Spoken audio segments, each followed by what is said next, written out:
Is this when the Rise of Skywalker official trailer will drop? That is the headline on this week's Force Friday show. Yes, Stephen, this is a nice little article coming in from the Express, Daily Express, home of all things Star Wars. Apparently they love the franchise, they love a galaxy far, far away, they're absolutely obsessed with it. But Stephen, basically they are breaking down the potential next date for the next Rise of Skywalker teaser, or they say teaser, we've already had a teaser, next trailer, full trailer. They have a trailer expert on board and he seems to have deduced, Stephen, that it is indeed going to be dropping once again this October, because the previous two in the Skywalker saga, obviously the sequel trilogy, have dropped at very different points in October. So what do you make of that? Is that something you'd see as potential?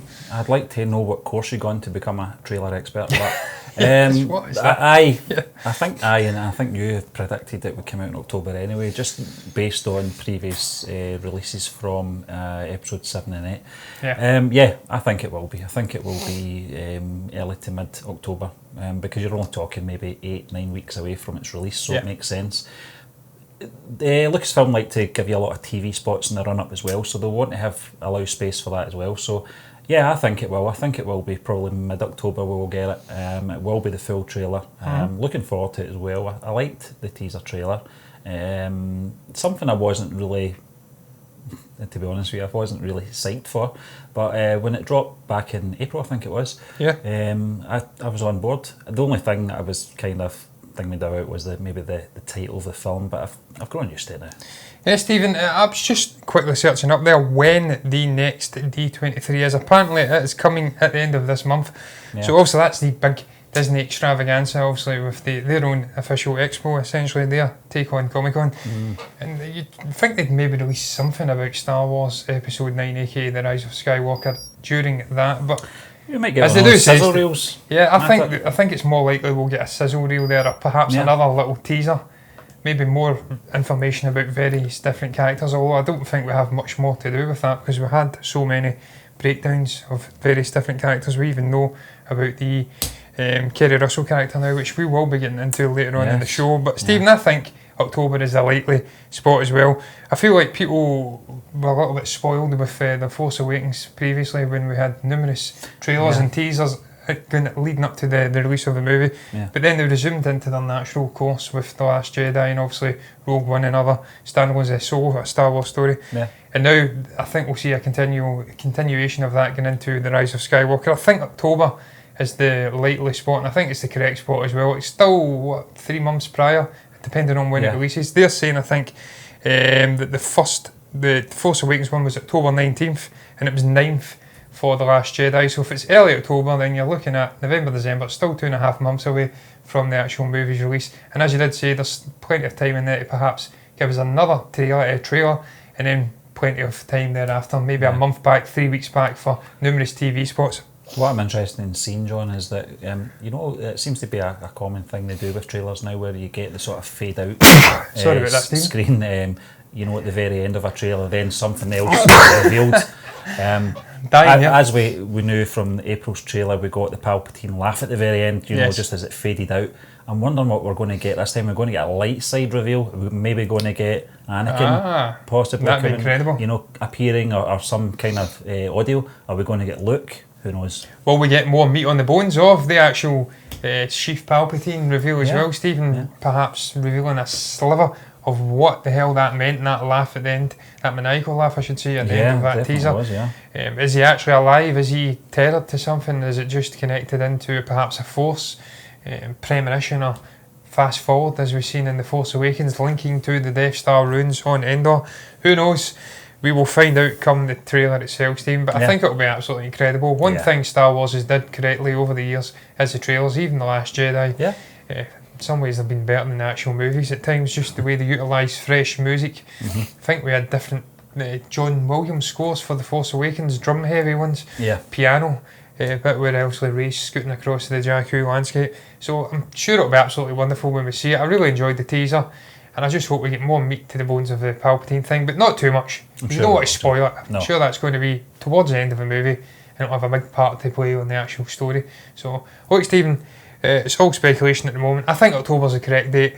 I think that's when we'll get it, and I'm going to move on swiftly to the next topic. This one is a little bit more speculation heavy, Stephen. I can't actually get the headline because the internet in this place is crap. I think, John, that this is what we're going to get now till the trailer comes out. A lot of speculation now, so there's not a lot of solid news coming out at the moment. But listen, we live and breathe Star Wars, so we'll take everything we can get. Yes, Stephen, it's all about Luke Skywalker. There is hints in our report at a game-changing Luke Skywalker twist. This is coming from the Making Star Wars chaps. They have a podcast where they break down various different information and speculation about, obviously, the production and potential story arcs and whatnot and reveals in the next Star Wars movie.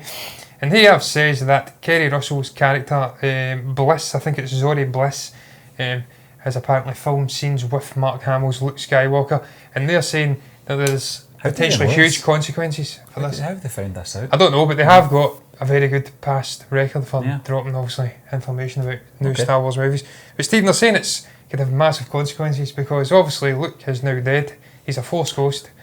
So traditionally in the Star Wars universe, unless we're changing things again and introducing something like the Force, FaceTime like we got in The Last Jedi, it's traditionally been Force users only who can see Force ghosts. So either Kerry Russell is a Force user, she is potentially a Jedi, or Luke is alive, or perhaps, I don't know, it's a flashback, I don't know. What's your thoughts on this, Stephen? Do you think that it's likely that she's a Force user, and could it have wide-ranging implications for Rey as well? I'm more interested and shocked that Kerry Russell's 42. I didn't think she was as old as that. No, neither did I. I'm just looking at the article because they're actually tried to put together the theory of perhaps Russell could be related to Luke in some form.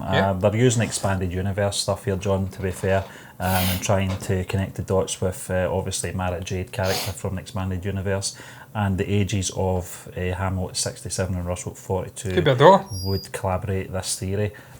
Again, it's speculation heavily. The character I naturally assumed was going to be a bounty hunter, and I think that was probably because the sheer look of her, the costume she was wearing kind of reeks of that. Reminds me of that bounty hunter, that changeling from episode 2. I can't remember the creature's name. I can never remember that creature's name either. Same kind of dress code. But this is interesting. Yep, I would take it with a pinch of salt, obviously. But it would make for interesting viewing, especially the relationship between Luke and Rey and what we've seen already. And some bits of this kind of get plot holes, but they can work around that. They've done it before. So, yeah, I'm very interested in it. It's good to see we're getting some information out from the Kerry Russell character as well, Zori. I think that's what she's called, Yeah, Zori Bliss, So, this is what it's going to happen over the next few months, John. We're going to get more details about these characters that are coming in, as well as obviously the established characters, so I'm all for it. Yeah, Stephen, that bounty hunter was Wesell, incidentally. And it does, she does, it was never really established. Was this the first sort of transgender bounty hunter we got in a Star Wars movie? Who knows? It was never established what its gender was. But Stephen, you're right. When I first seen the shots of the Zori Bliss character, I thought immediately bounty hunter, purely because of the cool helmet and the little details. It was resembling, obviously, Boba Fett with that kind of a boiler suit look with also the cool helmet. But Stephen, it's true, it could, if she's actually filmed scenes with Luke, with Mark Hamill, and the two characters are interacting, then it's either a flashback or if it's in the present day in the actual Star Wars universe, because it's a long time ago. But if it's taking place in the events of the Rise of Skywalker, then she could potentially have a Force ability. She could be a Jedi. It may be that she is the daughter of Luke, and then that could perhaps then connect into Rey. Maybe she is the daughter of Zori Bliss, and then perhaps this is having wide-ranging implications for the ongoing Star Wars saga or lack thereof, depending on how it all also kind of hints at the possibility of Zori being the one that drops Rey off in Jakku as well. So Stephen, I mean, that would work. Again, that would perhaps explain why Luke doesn't actually know who Rey is. It may be that they're connected in some level in terms of lineage, but he's never actually met her. He's had this secret daughter.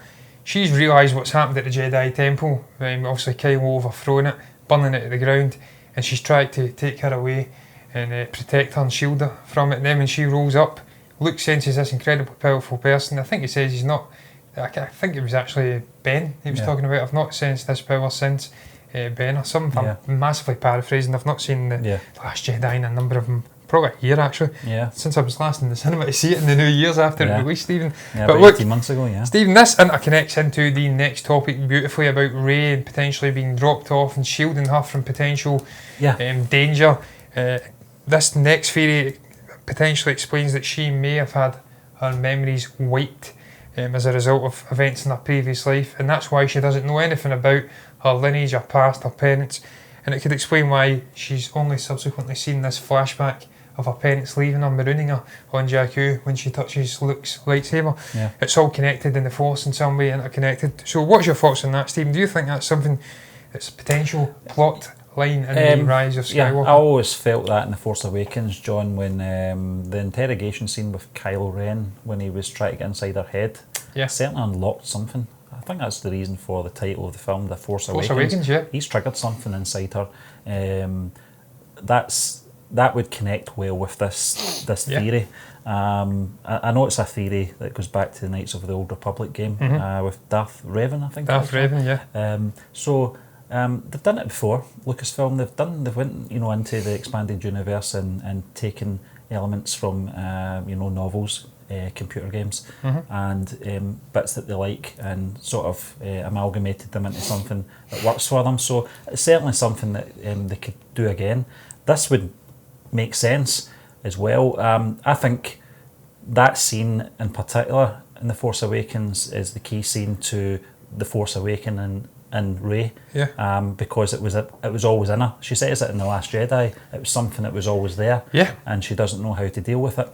And I think that was the starting point when Kylo Ren triggered something in her mind. Yes, Stephen. Because I think that's what happened. I do think her memory was erased. Yes, Stephen. I actually, the more I read it, the more I think this is actually what's happened with Rey in the past. I think she's been dropped off.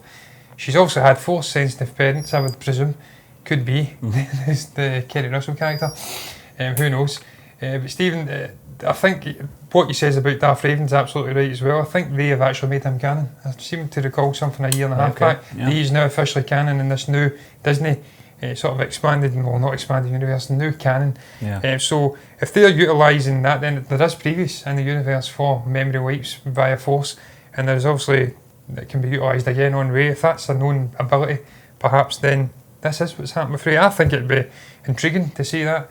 The use of, it would explain her amnesia and why she has so many questions about her past. Yeah. It's not just being dropped off as a young child wouldn't really cause that level of amnesia and forgetting everything about you. And also she's saying classified, big secret and all of that. Yeah. So it's very intriguing. I'd love to see it.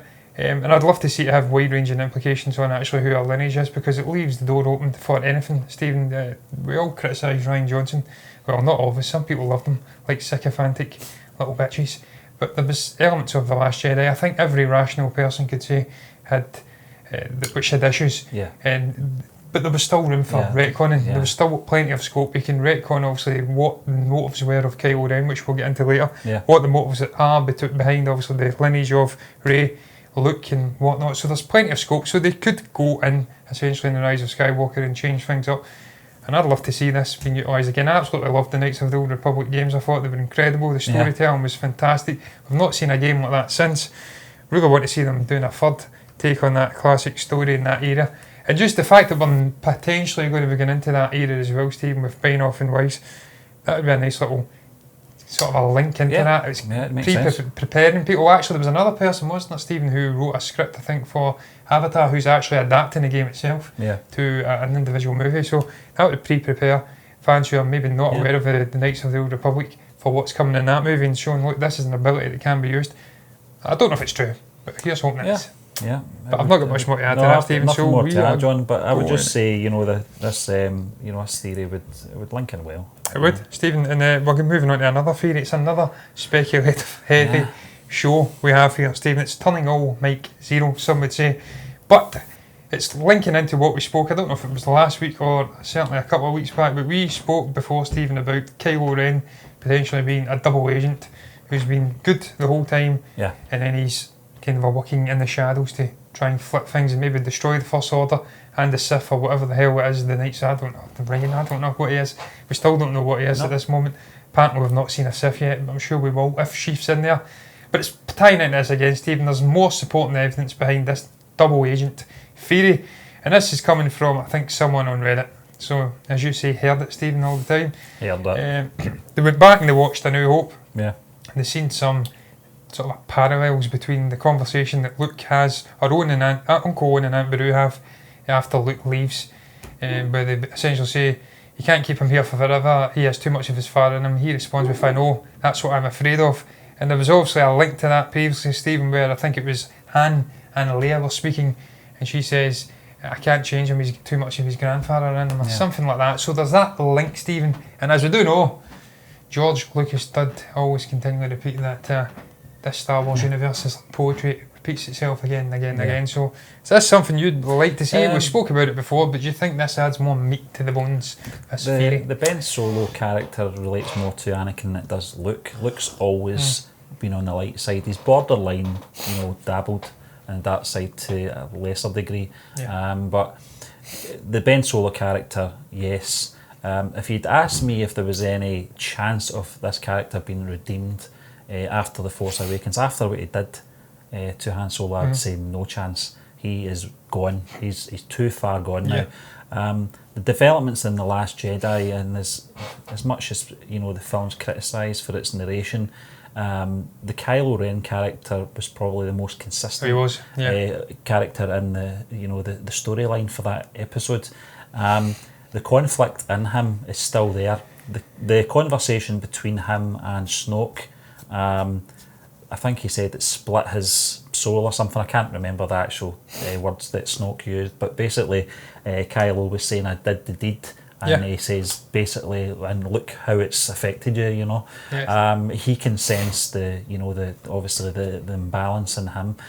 So there's still a chance that he can be redeemed, but I've always maintained, I've said this since The Force Awakens actually, the only way this chap is going to be redeemed is through self-sacrifice with possibly his mother. Yes, Stephen, that's something that could definitely work, and I'd love to see those two characters sharing a moment on the screen via rotoscoping or whatever, however they can get that to happen. I'd love to see it happen. We've not seen these two characters share a moment. I think that would have definitely been a direction they would have been looking to go if Carrie hadn't tragically passed away a couple of years back. It's nearly 3 years now, I think, actually, which is incredible. But Stephen, just quickly touching, we actually spoke about it before we came on. You were absolutely bang on for me when you spoke about the redemption and just why you would think after The Force Awakens he was irredeemable. I was about to say unredeemable, it's not a word, irredeemable, because he killed Han Solo. And we spoke about Han Solo as a character and why perhaps maybe that isn't such, how would I word it? Be careful. It's not, because I don't want to upset half the fandom. No, he's not as big a character, Stephen, come the events of The Force Awakens. Obviously he's a part of the original three, the Holy Trinity, but he was essentially, Stephen, as I said, he was like a sort of a plot device. He allowed Luke and Ben Kenobi to link up with Leia and start off on this journey. Star Wars for me was always about Luke redeeming his father. It was about the story of Anakin Skywalker, and even now there's echoes of that going into this sequel trilogy with also the helmet, Ben's infatuation with him, Sheaf overlapping every single element of the story. So it's always been about that, and Han was just sort of a great periphery figure who obviously was used as a plot device, as I did say, to make that happen. It's just fortunate for the actor. He became, a superstar. But sometimes that kind of overshadows the actual point of the character. And that's why obviously Harrison wanted him killed in the story, because he felt that he served his purpose. He started the heroic Luke and obviously Leia off on their journeys, and then that was him. He could be killed off, and it add a certain darker resonance to the original trilogy. But you're right, Stephen. I don't think that, with that in mind, I don't think obviously Kylo killing him, that's as big a deal as it perhaps was made out at the time. I mean, obviously he's again sort of it's poetic again. He's been utilised as a journey, utilised to start the journey of Luke, and now he's been utilised to perhaps start the journey of Kylo into the dark side, or perhaps this double agent, because that was one of the primary things we spoke about when we last discussed it, that it was a play on the words of I've got something I need to do, but I need a bit of help. Can you help me, Father? Then he obviously takes the lightsaber, he ignites it. So it was that play on perhaps he isn't bad after all. His dad's inadvertently allowed him to kill him, and then he's going off in this double agent thing. I don't know. It's all very convoluted, Stephen. But I would love to see it happen. I'd love to see Kylo be a sort of a Severus Snape character where he's always been good on some level, and he's kind of a double demon in the background. Major downer, John, if he was the last of the living Skywalkers and he stays on the dark side. It would just be such a come down, and I wouldn't say it's a terrible way to end the Skywalker saga, but an unexpected way to end it. And Stephen, what I'll add is what they say, and I actually agree with it. It's not something I actually picked up on previously, but the Skywalker bloodline always has a tendency to dive into, have sporadic bursts into the dark side, and then it all seems to come back to the light. So with Kylo, Ben Skywalker, being the sole link perhaps to the Skywalker lineage, if indeed this Kerry Russell character isn't a Skywalker, and perhaps he has to come back to the light to again reflect his poetry of the Skywalker saga and redeem himself. I think he will redeem himself, killing perhaps, I don't know, whoever the hell's the villain. If it's Sheev, Ian McDermott's Sheev Palpatine, or whoever, then I think he'll redeem himself to save, obviously, perhaps Rey or his mother. And I think that's how they will subsequently bring him back to the light. And obviously, whatever. But Stephen, shall move on to the final topic, because I am digging myself in a mighty hole here, and I'm digging myself right back out the hole before I get down any deeper.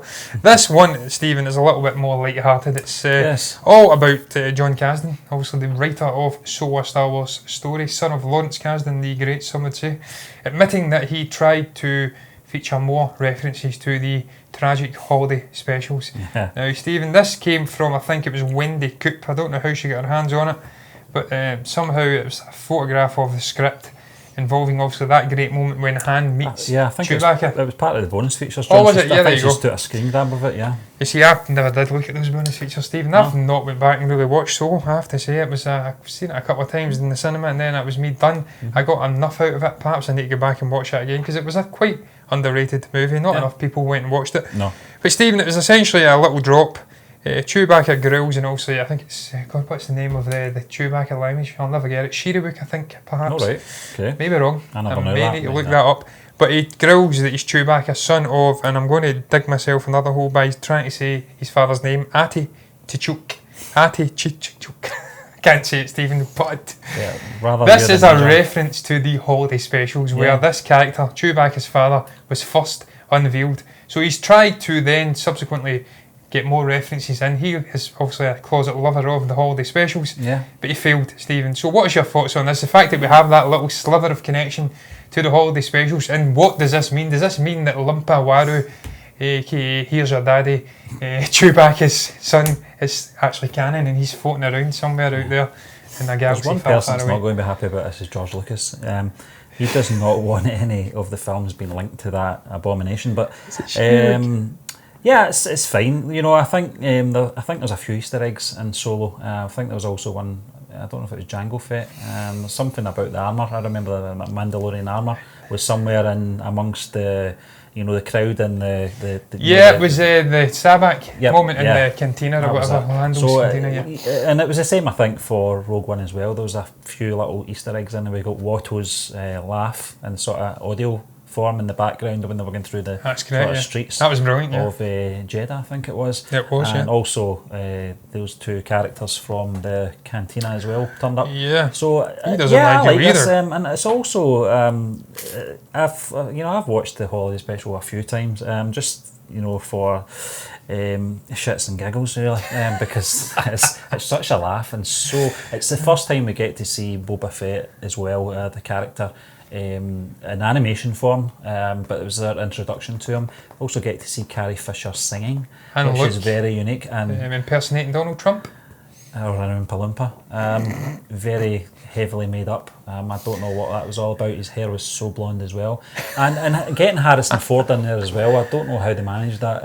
It must have been something that was in small writing in his contract that he never saw. Oh, Stephen, they tied him in. But I always go back to it because I find some of the sort of intercut scenes with using film footage with the holiday special footage very unprofessional. It's something that I could probably do just on probably MS Paint. But it's a great laugh. But it's good to see that John Kasdan's as light-hearted as he's tried to get as many references as he could into that film without obviously ruining the film. Yes, Stephen, I think I'm reading further down the article, they're saying that actually The Mandalorian is going to feature some reference to bartender Akmena, who was actually in the holiday special as well. So John Favreau's getting in on the action too. Yeah. But yes, Stephen, it's just great to see that also this is a running gag that's transcended many a decade when George has also been trying his damnedest to get this out of the existence because he knew he'd made a mistake as soon as he released it. Yeah. But it's great to see that they're just continuing to tie in and have a little laugh at thinking. I'm saying, what was the point of it? What were you thinking with the prequel trilogy as well, George, and with those overemphasis on blue screen? I don't know. Yeah. Look, he's made a lot of mistakes, team, but he gave us the franchise itself, so I can't be too harsh on the man. He is still a god to me. But Stephen, I will end by saying that Shirawook is indeed the language of the Wookiee, so I am mighty impressed by that knowledge that I had stored in my brain somewhere that I wasn't aware existed. But look, that's going to round up this week's Force Friday show because I've not got much more to add. If you have got anything to say about the myriad of different topics we spoke about when the trailer potentially drops, do you think it will be October or do you think it will be at D23 in August? You can maybe drop a comment below and let us know what you thought about all the various different speculative topics we spoke about involving Kylo, Luke Skywalker, also the Kerry Russell character whose name is already dropped out of my mind, and Rey as well, as she indeed had her mind wiped like something out of Men in Black. If you've got anything to say, comment below and let us know what your thoughts were, guys. Like the video if you have enjoyed it, subscribe to the channel if you want to see more content like this in the future, and me and Stephen will both be back on Monday with MBE Box Office.